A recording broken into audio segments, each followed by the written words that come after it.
Gagawa ng malakihang trade ng Boston Celtics sa off-season at ang mga kandidato sa trade na ito ay sina Porzingis at si Jrue Holiday. Magbabawas na itong Boston Celtics ng kanilang mga manlalaro.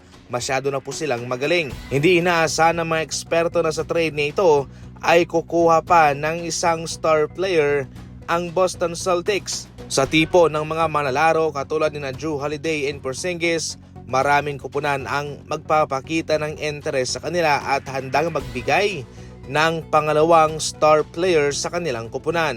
Subalit, hindi naman yan ang inaasahang makuha ng Boston.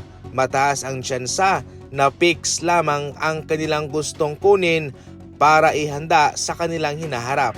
Healthy pa naman at bata pa ang kanilang tandem na Jason Tatum at Jaylen Brown, kaya aanhin nila ang star player.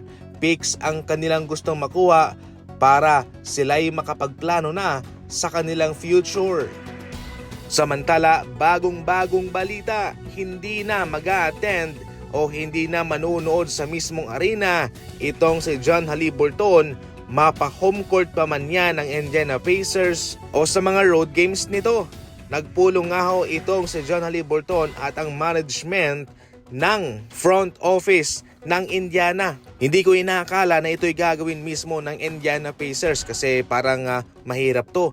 Tatay ito ng kanilang star player, pero ganun pa man, walang exemption para sa kanila. Napakalaking kahihiyan din naman ang ginawa ni John Haliburton.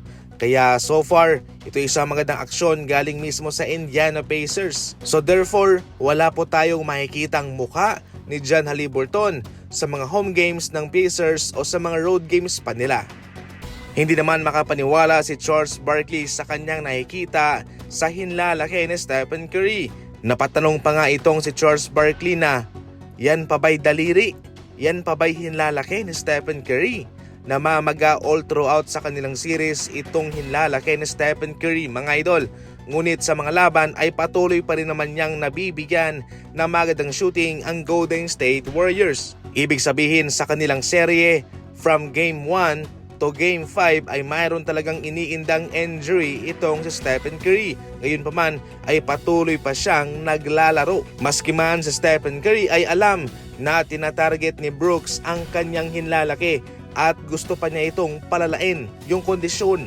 Kaya maski man itong si Stephen Curry ay nagsasabi na sa mga referee na tawagan nyo ng foul yung ginagawa ni Brooks dahil it's a matter of time na mayroon talaga siyang masasaktan. Kumbaga sa madaling salita ay dapat patas lang talaga, pero itong ginagawa ni Brooks ay hindi na patas. Tinatarget niya ng tinatarget itong daliri ni Stephen Curry na siyang iniiwasan naman ni Steph.